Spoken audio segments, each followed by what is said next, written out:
Corona के कारण हुए लॉकडाउन का पूरा असर हमारी आर्थिकी पे पड़ा है और इसका असर जो अभी त्योहारी सीजन था उसमें भी साफ देखने को मिला। जिस तरीके से हमारे मार्केट गुलजार हुआ करते थे, जिस तरीके से खरीदारी हुआ करती थी, वो सब देखने को नहीं मिली। कितना नुकसान आर्थिकी पे हुआ है, इससे बातचीत करने के लिए अर्थशास्त्री प्रोफेसर एस सी पुरोहित हमारे साथ हैं। सर, लॉकडाउन के बाद हर कोई जानना चाहता है कि हमारी आर्थिकी पे कितना नुकसान हुआ और किस किस सेक्टर में हुआ सर ये। देखिए, जो कोरोना वायरस से जो महामारी कोविड-19 के रूप में पूरे विश्व समुदाय आज जिसको झेल रहा है, या हम कहें कि जिससे आज पूरे मानव जाति एक तरह से संकटों में घिरी हुई है। हिंदुस्तान में मार्च के महीने से ही इस कोविड-19 के कारण व्यावसायिक और वाणिज्यिक गतिविधियां एक तरह से मार्च के आखिरी सप्ताह से बंद कर दी गई। लेकिन यदि हम वैश्विक स्तर पर देखते हैं तो समूचे विश्व में वाणिज्यिक और व्यावसायिक गतिविधियां एक तरह से बंद रही। बहुत आवश्यक वस्तुओं का ही आदान आयात और निर्यात हो पाया है इस कोरोना काल में, और उसमें हेल्थ से रिलेटेड ज़्यादा प्रोडक्ट्स थे, क्योंकि ये एक प्रकार से हेल्थ इमरजेंसी के रूप में इस पेंडेमिक को देखा जा रहा है। और इस दृष्टि से जो हेल्थ से रिलेटेड जो प्रोडक्ट्स है, चाहे पीपी किट्स हों, चाहे N95 मास्क हो, या सैनिटाइज़र हो, या हाइड्रोक्सिल क्लोरोक्विन हो, हिंदुस्तान की जो फार्मास्यूटिकल कंपनीज थी उन्होंने इस कोरोना काल में विशेष तौर पर लॉकडाउन के दौरान न सिर्फ हिंदुस्तान की आवश्यकता को पूरा करने का कार्य किया, बल्कि हमारे इन माइक्रो स्मॉल मीडियम इंटरप्राइजेज जो फार्मा सेक्टर में कार्यरत थे, उन्होंने इन प्रोडक्ट्स का, जिसमें खासतौर से पीपी किट्स हैं, या वेंटिलेटर्स हैं, या मास्क हों, या सैनिटाइजर का और हाइड्रोक्सिल क्लोरोक्विन देश के कई देशों तक पहुंचाने का कार्य किया। उन्होंने अपनी उत्पादन क्षमता को बढ़ाने का कार्य किया, जबकि पूरी वाणिज्यिक गतिविधियां बंद थी। ऐसे दौर में आप देखते हैं कि मार्च से लेकर के और अप्रैल के माह में जब दूसरा लॉकडाउन शुरू हुआ, तो जो प्रवासी मजदूर थे, क्योंकि इस लॉकडाउन के कारण जब व्यावसायिक गतिविधियां बंद थी, जब औद्योगिक उत्पादन, औद्योगिक क्षेत्र जब बंद था, तो कई लोगों को अपने रोजगार भी गंवाने पड़े। हमारे देश में या दुनिया में कहीं पर भी रोजगार के दो सेक्टर हैं, मुख्य रूप से कार्य करते हैं। एक संगठित है, एक असंगठित है। तो असंगठित माने और अनऑर्गेनाइज सेक्टर के अंदर अनुमान है कि 20 करोड़ से भी ज़्यादा लोगों को अपना रोजगार गंवाना पड़ा। जो ऑर्गेनाइज सेक्टर है उसमें इंटरनेशनल लेबर ऑर्गेनाइजेशन ILO की रिपोर्ट है कि लगभग 40 लाख लोगों के रोजगार उस दौरान चलेंगे। इस प्रकार से जो छोटे व्यवसायी थे,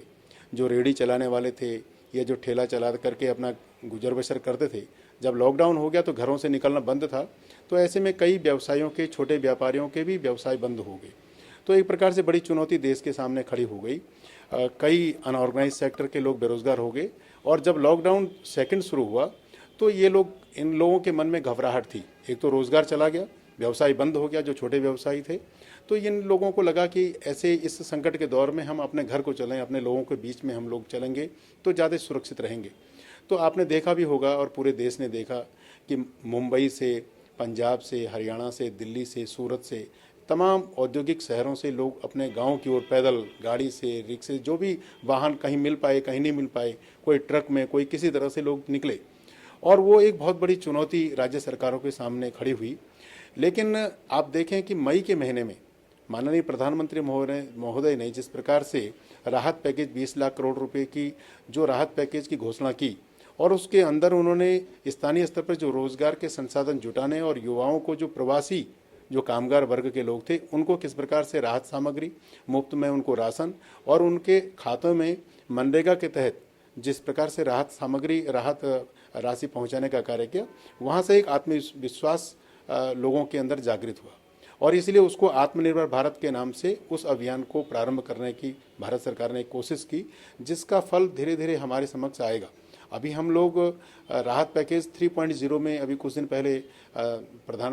वित्त मंत्री जी ने अभी घोषणा की है, जिसमें कई सेक्टर्स खोले हैं। लेकिन उससे पहले जब आपने देखा कि फेस्टिवल सीजन जब प्रारंभ हो रहा था, ये तो मई के महीने में आत्मनिर्भर भारत 20 लाख करोड़ रुपए के पैकेज, जिसमें कृषि से रिलेटेड, औद्यानिकी से रिलेटेड ज़्यादा सेक्टर इसमें कवर होते थे। क्योंकि हमारे देश में आपने देखा इस लॉकडाउन के दौरान जहाँ प्रोडक्शन की जो ग्रोथ रेट थी वो माइनस में थी। सर्विसेज सेक्टर, हॉस्पिटलिटी पूरी तरह से बंद था, उसमें भी माइनस में था। लेकिन एग्रीकल्चर में ग्रोथ रेट देखी गई। तो ऐसे में लगा कि कृषि से रिलेटेड यदि उद्योगों को, कृषि से रिलेटेड उद्यमों को यदि हम प्रोत्साहित करेंगे, सरकार को ये लगा, और इसलिए उसके अंतर्गत चाहे मत्स्य पालन हो, चाहे मधुमक्खी पालन हो, चाहे औषधि वनस्पतियों से रिलेटेड, औषधि वनस्पतियों से रिलेटेड कार्यक्रम या उनके से रिलेटेड कोई उद्यम प्रारंभ करना हो, ये सारे सेक्टर उस आत्मनिर्भर भारत 20 लाख करोड़ के पैकेज के तहत प्रधानमंत्री महोदय ने और उसके बाद वित्त मंत्री महोदय ने कई सप्ताह तक उन्होंने इसके प्रेस कॉन्फ्रेंस के माध्यम से लोगों को अवेयर करने का कार्य किया और काश्तकारों तक या उद्यमियों तक उसकी धनराशि को पहुंचाने का कार्य किया। कई राज्य सरकारों ने उसके तुरंत बाद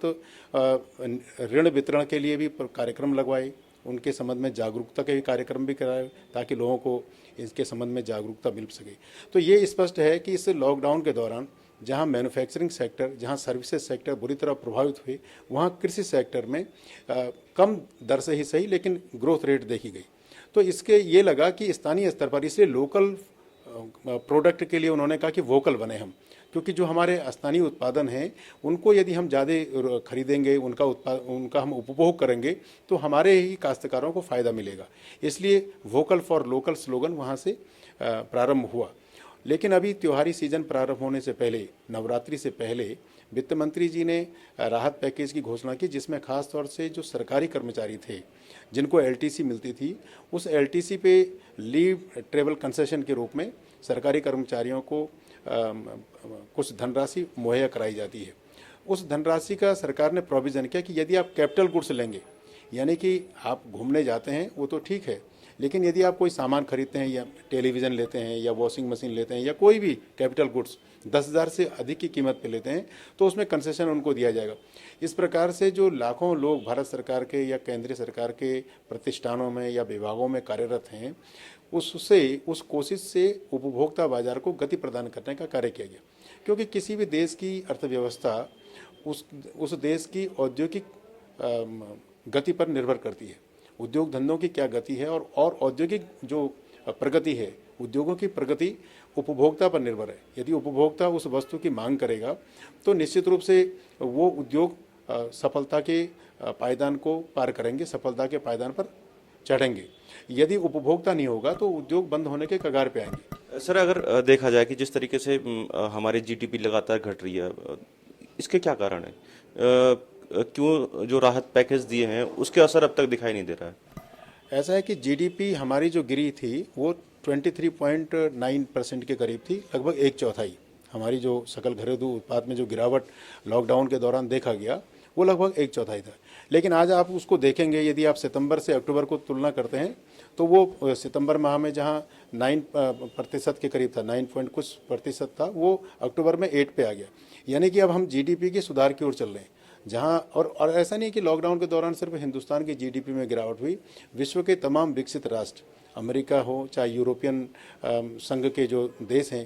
प्रत्येक राष्ट्र ने इस लॉकडाउन के दौरान, क्योंकि वाणिज्यिक गतिविधियां, औद्योगिक गतिविधियां जब बंद थी तो जीडीपी में सुधार होने का कोई मतलब नहीं होता। मैंने पहले भी आपको बताया कि मैन्युफैक्चरिंग सेक्टर और सर्विसेज सेक्टर में पूरी तरह से इस लॉकडाउन से प्रभावित हुआ। तो सिर्फ जो कंट्रीब्यूशन था वो एग्रीकल्चर से था और एग्रीकल्चर की ग्रोथ रेट भी बहुत कम गति पर थी। तो इसलिए जो आपको जीडीपी में गिरावट है वो यदि आप अप्रैल मई के महीने के और आज की तुलना करेंगे तो उसमें सुधार है और ये सुधार आगे बढ़ता रहेगा, क्योंकि जो राहत पैकेज 2 जो फेस्टिवल सीजन से पहले खास तौर से एलटीसी को कैपिटल गुड्स खरीदने के लिए जो कंज्यूमर मार्केट में, उपभोक्ता बाजार में गति प्रदान करने के लिए सरकार ने जो राहत पैकेज दिया उसमें कैपिटल गुड्स खरीदने की कंडीशन लगाएगी ताकि मैन्युफैक्चरिंग सेक्टर में गति मिले। यदि हम टीवी खरीदेंगे, यदि हम स्कूटर खरीदेंगे, कोई भी ऑटोमोबाइल प्रोडक्ट्स खरीदेंगे, और आपने देखे भी कि ऑटोमोबाइल सेक्टर में काफ़ी वृद्धि देखी गई, काफ़ी ग्रोथ देखी गई कंज्यूमर के, उसके पीछे ये एक स्टिमुलस का काम इसने किया, एक गति प्रदान करने का किया, जो कि पैकेज कर्मचारियों को दिएगी। और तीसरा जो अभी कुछ दिन पहले एक तीसरी राहत जिसको सेल्फ रिलायंट यानी आत्मनिर्भर भारत रिलीफ पैकेज 3.0 के नाम से है पुकार रहे हैं, उसके तहत भी उन्होंने काफ़ी रिलीफ देने का कार्य किया, जो कि काश्तकारों के लिए और उभरते हुए उद्यमों के लिए, जिनके कारोबार खास तौर से बंद हो चुके थे, जो रेहड़ी वाले, जो हॉकर्स थे, जो छोटे व्यवसायी थे जिनका इन्वेस्टमेंट बहुत छोटा था, ऐसे व्यवसायी, क्योंकि वो देश के एक बहुत बड़े वर्ग को कवर करते हैं, छोटे उद्यमी, छोटे व्यवसायियों को पुनर्जीवन, कैसे उनको पुनर्जीवित किया जाए, इस पर सरकार पूरी तरह से गंभीर है। सर,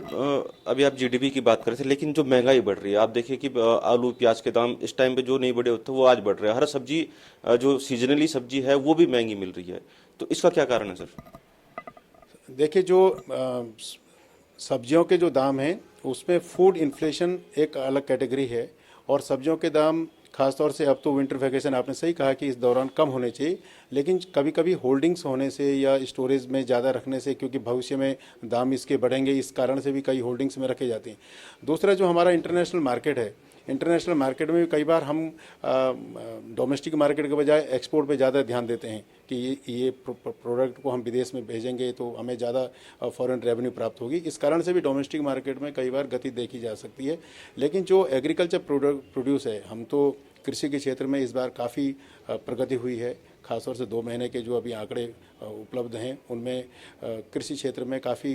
वृद्धि देखने को मिली है। इसलिए मुझे लगता है कि ये जो एग्रीकल्चर सेक्टर या जो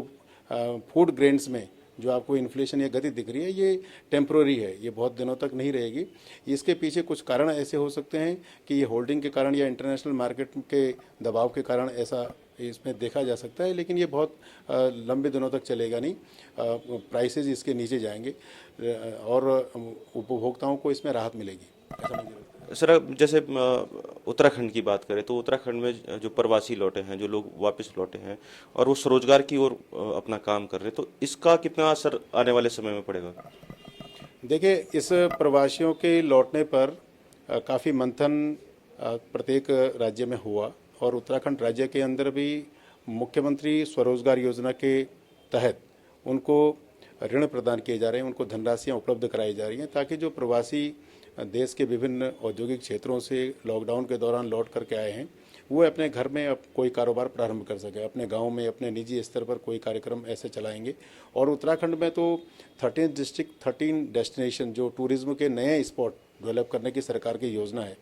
खासतौर से होम स्टे के क्षेत्र में काम करने की है। लेकिन उसमें आपको प्रगति इसलिए नहीं दिखेगी क्योंकि इस समय हॉस्पिटलिटी और ट्रांसपोर्टेशन सेक्टर विशेष रूप से लॉकडाउन के दौरान प्रभावित हुआ है। एक तो एडवाइजरी भी है कि आप ज़्यादा न भ्रमण करें, तो इस कारण से भी अभी हॉस्पिटलिटी सेक्टर में बहुत प्रगति नहीं दिखेगी। और उत्तराखंड वैसे भी टूरिस्ट डेस्टिनेशन है, तो जो हमारे युवा लौट के आए हैं उनको हम इसके अतिरिक्त हॉर्टिकल्चर, क्योंकि हमारे वहाँ ऑफ सीजन क्रॉप्स ज़्यादा होती है, तो क्या हम उसकी प्रोसेसिंग में युवाओं को प्रशिक्षित कर सकते हैं कि वे जो उनके पास जो उद्यान या जो कृषि के उपज हमारे पास सरप्लस में हो जाता है, जिसका कंजप्शन से ज़्यादा जब सरप्लस हो जाता है या मार्केट में डिमांड उसकी उतनी रोज़मर्रा की कंजप्शन नहीं है, तो उसका स्टोरेज किस प्रकार से हो, और उसको हम यदि प्रोसेस करके भेजेंगे, पैकेजिंग करके उसको यदि बेचेंगे, तो आपने देखा भी होगा कि मुख्यमंत्री जी ने एक होली हिमालय एक ब्रांड ऐसे स्थानीय उत्पादों के लिए उन्होंने एक तैयार किया है कि उसको हम होली हिमालय ब्रांड के माध्यम से ऐसे प्रोडक्ट जो स्थानीय स्तर पर जो काश्तकारों के द्वारा तैयार किए जाएंगे, उनको हम ब्रांडिंग के तहत मार्केटिंग उपलब्ध कराने की उनकी ये प्रयास है। लेकिन युवाओं को प्रशिक्षण जब तक नहीं होगा, देखिए इस जब तक कॉम्पिटेंसी मैपिंग नहीं होगी, किस युवा को किस क्षेत्र में उसको पारंगत है या किस क्षेत्र में दक्षता हासिल है, तब तक हम उनको किस प्रकार के उद्यमों स्थापित कर पाएंगे ये भी कहना मुश्किल होगा। लेकिन कॉम्पिटेंसी मैपिंग के बाद जिस क्षेत्र में स्किल की ज़रूरत है, यदि हम उनको उनकी आवश्यकता के अनुसार स्किल डेवलपमेंट के कार्यक्रम सरकार चलाए, तो युवाओं को निश्चित रूप से स्थानीय स्तर पर उद्यमी स्थापित करने में और उनको रोज़गार सृजन की दृष्टि से देखेंगे, वो लोगों को रोज़गार भी उपलब्ध करा सकते हैं। क्योंकि हमने जैसे पहले भी जिक्र किया कि हमारे पास एक तो मेडिसिनल प्लांट्स, दूसरा ऑफ सीजन क्रॉप्स ऐसे समय में हमारे वहाँ होते हैं जब चारधाम यात्रा रहती है, तो हमारे वहाँ वो सब्जियाँ, वो फल उत्पादन होते हैं जो कि और देशों और क्षेत्रों में जाड़ों में होते हैं। और ऐसे में जब कहीं पे उस प्रकार के फल या उस प्रकार की सब्जियां उपलब्ध नहीं है, तो हम मार्केट के अंदर हमारे काश्तकारों को ज़्यादा फ़ायदा मिलेगा, मुनाफा मिलेगा। और यदि हम उसकी प्रोसेसिंग करके मार्केट में भेजेंगे तो वैल्यू एडिशन उसके अंतर्गत होगा। यदि मूल्य संवर्धन होगा, रॉ प्रोडक्ट को हम थोड़ा सा प्रोसेस करके भेजेंगे तो और भी अधिक फ़ायदा हमारे काश्तकारों को मिल सकता है। लेकिन इसमें ट्रेनिंग की आवश्यकता है, और ट्रेनिंग के बाद इसमें ब्रांडिंग की आवश्यकता है और मार्केटिंग की आवश्यकता है। क्योंकि हम अकेले काश्तकार अपने आप को मार्केट के अंदर इतना सक्षम नहीं है, क्योंकि हमारे पास छोटी जोत है, हमारे किसान छोटे हैं, उनकी होल्डिंग छोटी होने से अकेला एक इंडिविजुअल किसान अपने आप को मार्केट में अपने प्रोसेसिंग प्रोडक्ट को लेकर के वो अपनी ब्रांड को नहीं ले जा सकता। इसके लिए आवश्यक है कि हम या तो कोऑपरेटिव के माध्यम से चलें या हम उनको संगठित करें। यदि उनको हम संगठित कर पाएंगे स्थानीय स्तर पर, मान लीजिए किसी क्षेत्र विशेष में कोई खास प्रोडक्ट है तो उस प्रोडक्ट को लेकर के उनका एक ब्रांड तैयार करें, उनकी प्रोसेसिंग करें, उसमें कुछ मूल्य वैल्यू एडिशन हो, मूल्य संवर्धन हो, तो मार्केट में जाएंगे तो वो प्रोडक्ट बिकें। देखिए पतंजलि का जो आज स्टोर है पूरे देश और दुनिया में, ये सिर्फ और सिर्फ एग्रीकल्चर और हॉर्टिकल्चर के प्रोडक्ट पर ही आधारित है और वो उसी की मार्केटिंग करते हैं और पूरी ब्रांडिंग से लेकर के उनका आज पूरा एम्पायर उस पर खड़ा है। तो क्या हम स्थानीय स्तर पर इस प्रकार के युवाओं को तैयार कर पाएंगे कि हमारे युवा भी पतंजलि के मुकाबले कोई प्रोडक्ट तैयार करें जो कि मल्टीनेशनल को भी चुनौती दे सके और स्थानीय उत्पाद को भी वो प्रोसेस करके एक बाजार उसके लिए तैयार कर सके। इसके लिए आवश्यक, इसीलिए माननीय प्रधानमंत्री जी ने कहा कि हमें लोकल प्रोडक्ट के लिए वोकल बनना पड़ेगा। उसको वोकल बनने का मतलब है कि उसका उपयोग करना पड़ेगा। यदि हम उसकी बाजार में मांग करेंगे तो उपभोक्ता जो प्रोड्यूसर है वो उपभोक्ताओं के मांग के अनुसार उत्पादन करेंगे और उससे उत्पादन जो गति है, जो प्रोसेस है उसको गति प्राप्त होगी। तो निश्चित रूप से औद्योगिक गति भी उस पर आधारित है जो कंज्यूमर डिमांड पर आधारित है। कंज्यूमर डिमांड करेंगे तो उद्योगों में गति प्राप्त होगी। Thank you sir. कहीं ना कहीं जिस तरीके से प्रोफेसर एस.सी. पुरोहित से बात हो रही है कि संभावनाएं बहुत हैं, जरूरी है उनको पालन करने की, उनको समझने की और उन पर काम करने की। कैमरा पर्सन सुशांत सिंह के साथ पंकज गरला, समय साक्ष्य, देहरादून।